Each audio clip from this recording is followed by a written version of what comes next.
ஆயுதம் எடுத்தவனுக்கு ஆயுதத்தால் தான் முடிவு என்னும் வசனங்களை நாம் அவ்வப்போது திரைப்படங்களில் பார்த்திருப்போம். ஆனால் அப்படி ஆயுதம் ஏந்திய ஒரு இளைஞர் அதே ஆயுதத்திற்கு பலியான சம்பவம் திருச்சியில் நடந்துள்ளது. யார் அந்த இளைஞர்? அவருக்கு அப்படி என்ன நடந்தது பார்க்கலாம்.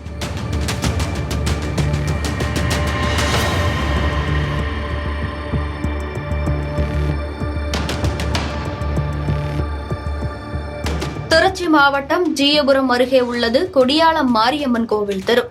அந்த தெருவைச் சேர்ந்தவர் 19 வயதேயான இளைஞர் விஷ்ணு.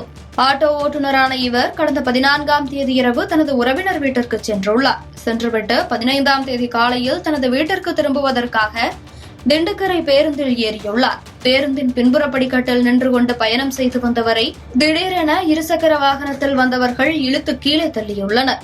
நிலை தடுமாறி பேருந்தில் இருந்து கீழே விழுந்த விஷ்ணு சுதாரித்து எழுவதற்குள் 5 பேர் கொண்ட கும்பல் அவரை சுற்றி வளைத்துள்ளது. சற்றும் எதிர்பாராத நேரத்தில் அவரை தாங்கள் கொண்டு வந்திருந்த அரிவாளால் சரமாரியாக வெட்டியுள்ளனர். இந்த தாக்குதலில் சம்பவ இடத்திலேயே துடிதுடித்து உயிரிழந்துள்ளார் விஷ்ணு. தகவல் அறிந்து சம்பவ இடத்திற்கு வந்த போலீசார் அவரது உடலை கைப்பற்றி பிரேத பரிசோதனைக்கு அனுப்பிவிட்டு விஷ்ணுவை கொலை செய்த கும்பல் யார், விஷ்ணுவிற்கும் அவர்களுக்கும் என்ன தொடர்பு, எந்த நோக்கத்திற்காக அவர் கொலை செய்யப்பட்டார் என்று தங்கள் விசாரணையை தொடங்கியுள்ளனர். இந்நிலையில் இன்று காலையில் விஷ்ணுவை கொலை செய்தது தாங்கள்தான் என ஸ்ரீரங்கம் தாலுகா கொடியாளம் மேலத்தெருவைச் சேர்ந்த 23 வயதான ஆகாஷ் மற்றும் 22 வயதான மணிமாறன் உட்பட 5 பேர் மணப்பாறை காவல் நிலையத்தில் சரணடைந்துள்ளனர்.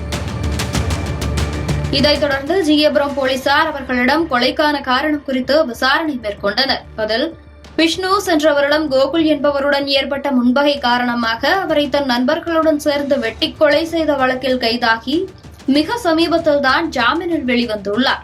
இதனால் விஷ்ணுவின் மீது தீரா பகையில் இருந்த அவரது கூட்டாளிகள் அவரை பழி தீர்க்க எண்ணி தக்க சமயத்தை பார்த்து காத்துக் கொண்டிருந்துள்ளனர்.